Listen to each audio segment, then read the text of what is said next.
Project 1065, Chapter 1, Dinner with Nazis. It's hard to smile when you're having dinner with Nazis. There were Nazis all up and down the long table, talking and laughing and eating. There were Nazi soldiers in their gray German army uniforms.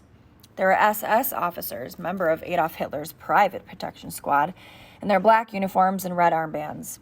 There were regular civilian Nazis who didn't fight in the military, who ran banks and factories and newspapers, and wore suits and ties and Nazi pins.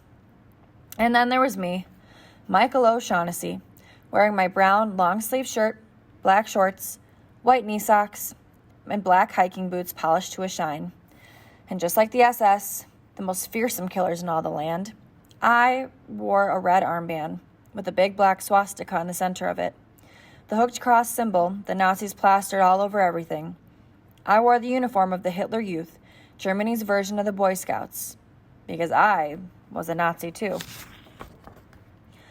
Or at least I was pretending to be. More cake? The Nazi next to me asked, offering me another slice. Light from the chandelier glinted on the silver skull pin on his collar. Sure. Thanks, I said. That's very kind of you. I remembered to smile even though it took effort. I hated pretending to like these people, hated pretending to agree with their awful hatred of the Jews, hated pretending I wanted them to win the war and conquer the world. But I smiled because I had to. If they ever discovered I wasn't really one of them, my family and I would disappear into a concentration camp, never to be seen or heard from again. Your German is so good, the woman on my other side told me. She was the wife of a captain in the German army. If I didn't know your father was the Irish ambassador, I would think you grew up here in Berlin. I sagged in my chair. I heard this every time my family attended one of these dinners. I wasn't exactly the blue-eyed, blonde-haired Aryan ideal, but with my flawless German accent and my brown hair that fell like a mop into my brown eyes, I could pass for an average German boy any day. I wasn't proud of it, but it was definitely useful. Michael's always had a good head for languages, my father said in German. He sat across from me at the table. My mother 2 seats down from him. We've only been here for 6 years, but he already speaks better German than I do. 1937. That was the year my father was named Irish ambassador to Germany, and we moved from London, where he'd been stationed, to Berlin.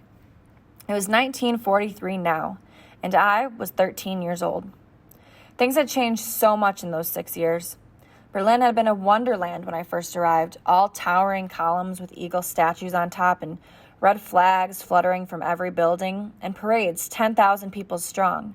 Hitler was already the Chancellor of Germany, and the Nazis, his political party, were well in control. Germany wasn't at war yet, and not everybody was a Nazi back then, but it was hard to argue with their success. Everywhere I looked, I'd see faces full of smile and laughter. But then, overnight, the party had ended. Not the Nazi party. They had only gotten stronger. The other party. The feeling of unbound German cheerfulness was gone. I'd finally seen the horror behind the smiles, and so had the rest of the world. What happened that one night still haunted me. Michael's always had an exceptional memory, haven't you, son? Ma said, breaking into my thoughts. It's true, my father said. Michael reads in German, tells jokes in German. I think he even dreams in German. The adults around the table gave him a polite chuckle. Da, the diplomat, doing what he did best. His mustache widened as he beamed at me, but the eyes that peered over his glasses weren't smiling. They were reminding me to smile, to be friendly, to play my part.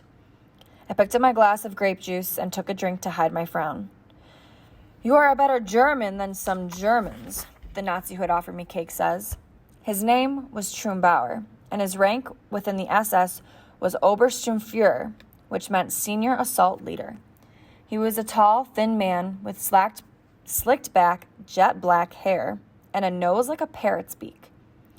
Just today, we raided the home of a German couple who were hiding a Jew in their attic, right here in Berlin. He shook his head as if he couldn't believe the stupidity of some people. How did you know they were hiding a Jew? The woman next to me asked. SS Obersturmführer Trumbauer cut out a bite of cake with his fork and lifted it. Their son reported them. I shuddered. Their own son ratting them out to the secret police? I couldn't imagine ever doing something like that to my own parents. What happened to them? I asked. SS Obersturmführer Trumbauer said, swallowing his cake. Oh, the Germans were taken into protective custody at Dachau, of course, and the Jew was shot while trying to escape. The SS Obersturmführer's words rattled me, and I knocked over my glass, trying to set it back down. It struck the rim of my plate and shattered, sending glass and grape juice everywhere. I caught my reflection in every one of the tiny shards, half a dozen little Michael O'Shaughnessy's looking up at me in horror. Suddenly, I was back again on that Berlin street, that night 4 years ago, when everything had changed, when I'd finally learned what monsters the Nazis really were.